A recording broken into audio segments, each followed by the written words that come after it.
Baik, di sini saya akan membuatkan tata cara pelaporan SPT tahunan orang pribadi kegiatan usaha UMKM.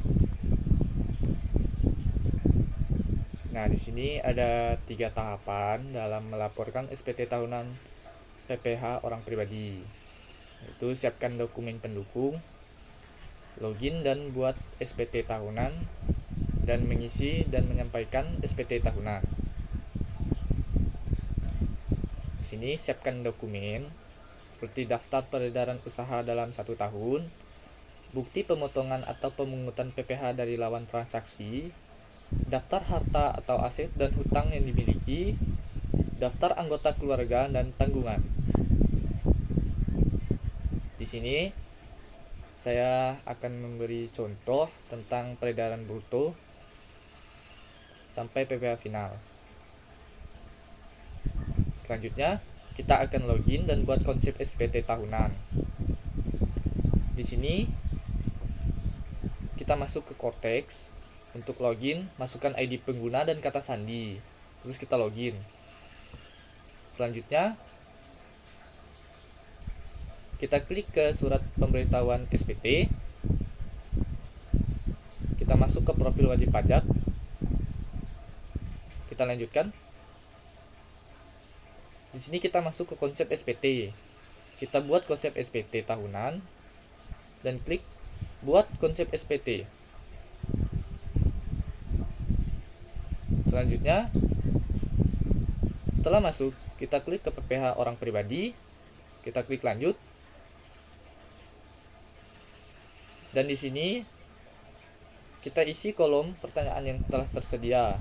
Dalam jenis periode SPT, kita klik ke SPT tahunan. Dan periode dan tahun pajaknya kita buat Januari sampai Desember tahun 2025. Dan kita klik lanjut. Selanjutnya, kita isi kembali dalam model SPT, kita klik ke normal. Dan kita buat konsep SPT.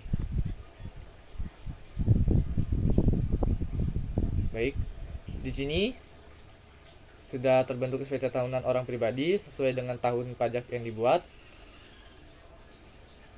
Dalam konsep SPT, kita klik ke tanda pensil untuk mengisi SPT tahunannya.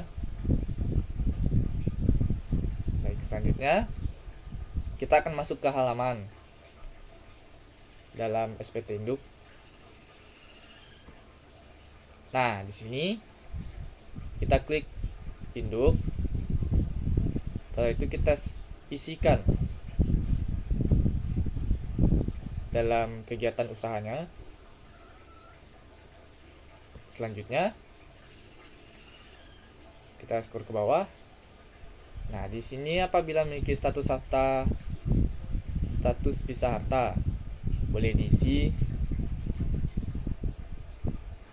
Nah, kita scroll kembali ke bawah. Di sini saya ada contoh. Dan di sini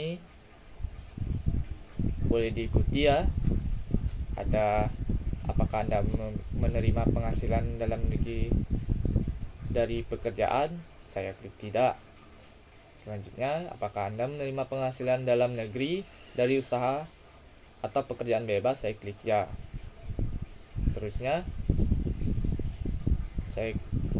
apakah Anda termasuk wajib pajak orang pribadi yang memiliki peredaran bruto? Saya klik dan tulis ya, saya termasuk wajib pajak orang pribadi. Selanjutnya, apakah Anda menggunakan norma dalam melakukan penghasilan neto? Tidak, saya klik saya hanya menerima penghasilan dari usaha. Baik, kita scroll ke bawah. Nah, di sini jumlah penghasilan neto dari usaha bagi wajib pajak yang memiliki penghasilan dengan bruto tertentu pada baris ini terisi tetap 0. Dan baris ke bawahnya kita klik tidak. Ini dan ini sebagai contohnya. Kita scroll kembali ke bawah. Nah, pada bagian ini jumlahnya akan terisi otomatis sesuai dengan isi pada bagian B. Kita scroll kembali ke bawah. Dan di sini sebagai contoh diisi sebagai berikut. Baik, kita scroll kembali ke bawah.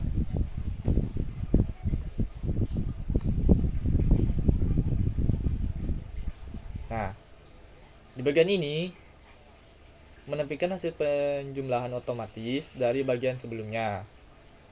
Dan bagian F diisi apabila model SPT tahunan adalah pembetulan.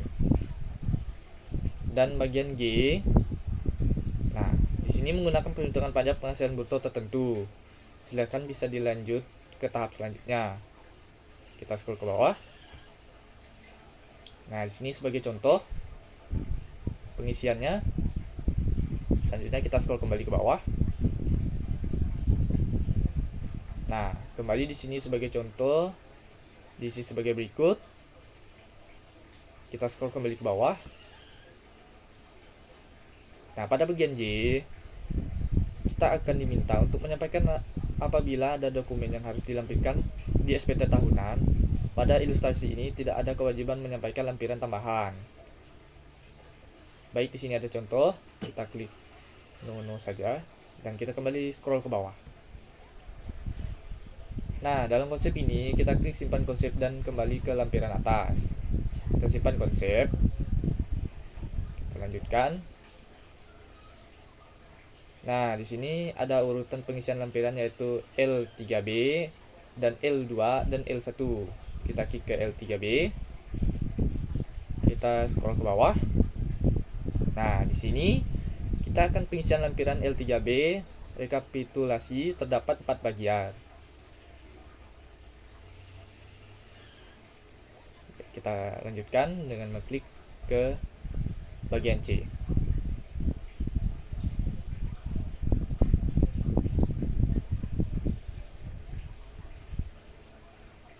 Baik, selanjutnya, berdasarkan pengisian dari halaman induk, hanya dapat mengisi bagian A. Pada bagian A, peredaran bruto usaha untuk setiap bulan selama tahun per tempat kegiatan usaha. Kita isi. Nah, di sini kita sesuaikan saja seperti contoh yang sudah saya berikan tadi. Seperti ini ya. Kita samakan saja karena sebagai contoh. Terus kita lanjutkan. Kita klik simpan. Selanjutnya, kita periksa kembali beberapa halaman. Apakah data penyetoran yang ditempatkan sistem sudah betul dan bisa masukkan nilai PPh final yang sudah dipotong atau dipungut pihak lain berdasarkan data bukti pemotongan atau pemungutan yang diterima. Dan apakah terdapat selisih kekurangan penyetoran PPh final setiap bulan. Silahkan setorkan kekurangan PPh final tersebut dengan melakukan penyetoran mandiri sebelum menyampaikan SPT tahunan. Namun, jika terdapat selisih kelebihan penyetoran atau pemotongan, total selisih kelebihan penyetoran atau pemotongan akan ditampilkan pada halaman induk bagian 1, angka 14, dan dapat mengajukan permohonan pengembalian pajak yang seharusnya tidak hutang pada modul pembayaran. Baik. Nah, di sini kita akan lampirkan L2 terdapat 3 bagian.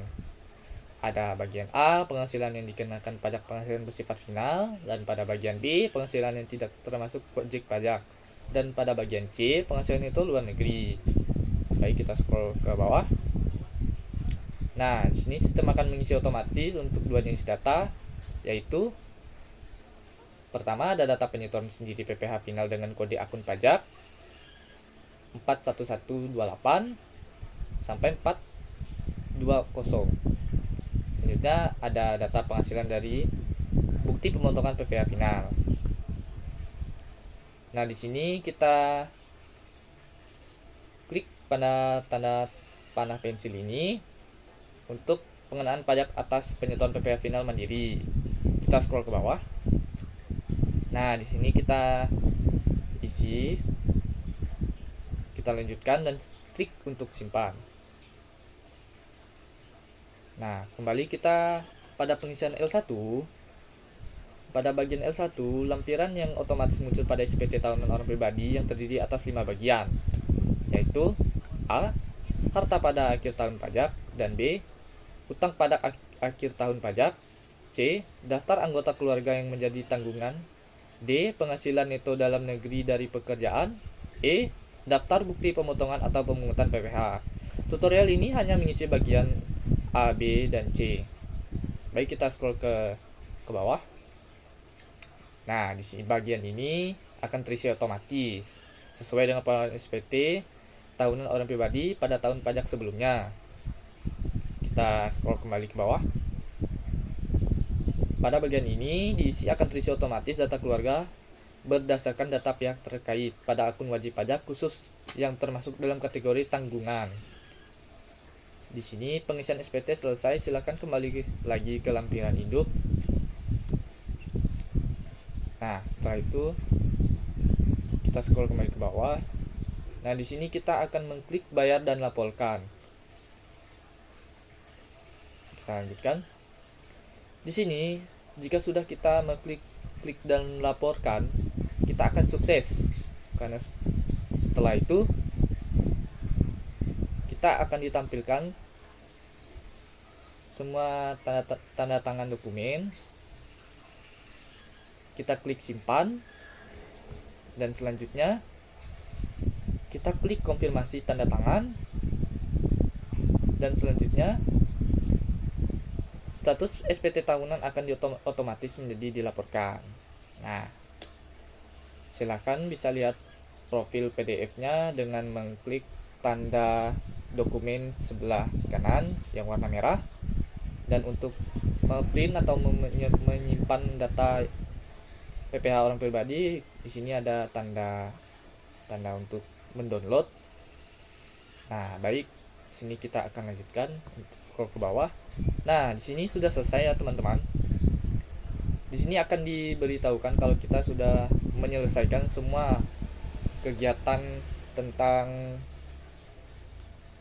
bukti elektronik kita ya, tentang SPT tahunan PPh wajib pajak orang pribadi dengan kegiatan usaha UMKM.